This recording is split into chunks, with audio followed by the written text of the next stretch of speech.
From the pre-Celtic to the Roman Britain. Pre-Celtic Britain. 6,000 years ago, the land now called Britain was already inhabited. The population began to burn and cut down the forest to grow cereals like wheat, barley, and oat, and to breed cattle, pigs, and sheep. Over the course of 4 centuries, they changed the landscape, and from about 3000 BC, they built ritual sites, large enclosed spaces used both for ceremonies and for defences. The most famous of these is Stonehenge in the southwest England. During the Bronze Age, ca 2500 to 1000 BC, the islanders started metalworking and producing pottery and salt, and manufacturing leather and cloth, which they also traded overseas. The Celts.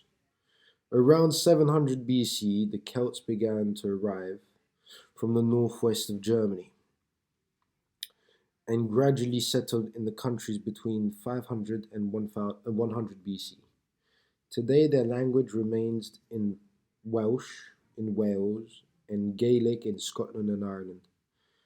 The Celts were tall and muscular, with fair skin, blue eyes, and blonde hair. They were farmers, hunters, fishermen, and metal workers. They introduced the iron plough, which made the cultivation of soil easier. In the British countryside, it is still possible to see some long, narrow paths of the Celt fields. The Celts built massive hill forts on tops of hills, surrounded by ditches, sometimes filled with water.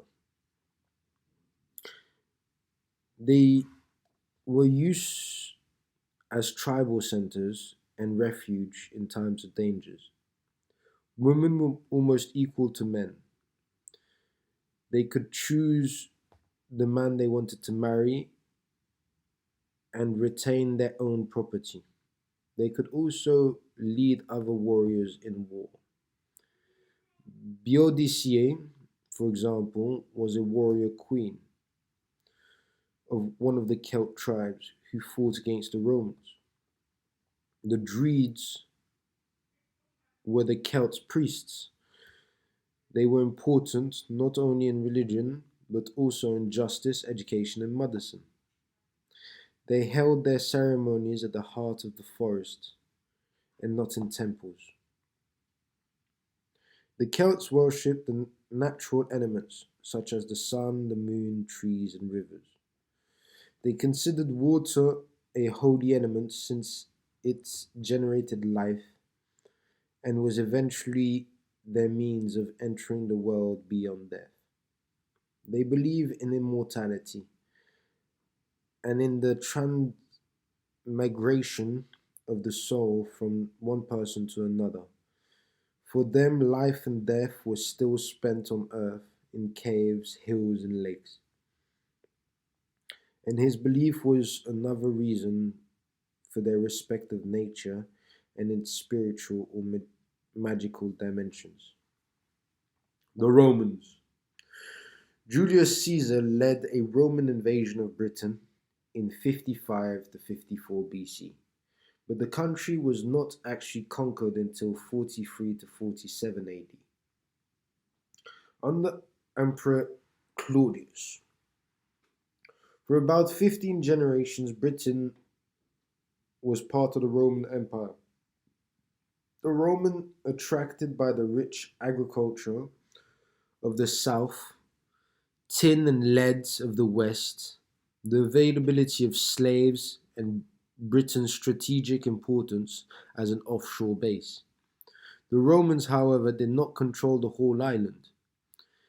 In 122 AD, Emperor Hadrian ordered the wall to be built to mark the border between the conquered Britain and the unconquered Scots and Picts in the north. This was one of the great engineering projects of the ancient world. The Romans built over 9 1,600 kilometers of paved roads in Britain, which remained in use for centuries. These roads were not always straight, but they were amazingly well built and made troops movements and later the movement of commercial goods much easier. They also connected the towns that developed as military administrations and trade centers. Many of these towns were originally army camps, and the Latin name castra has remained in many modern town names ending in caster, Chester, for Kester, such as Lancaster, Manchester, and Gloucester. The most important town was Londonium, built around the lowest brigade point of the Thames. The Romans also brought their culture and Latin language and Christianity to Britain. Romans' control of Britain became an end of 409 AD as soldiers were withdrawing to defend Rome against the barbarian raiders. The Romanized Celts were left alone to fight against the Saxon invaders from the North Sea regions of Europe.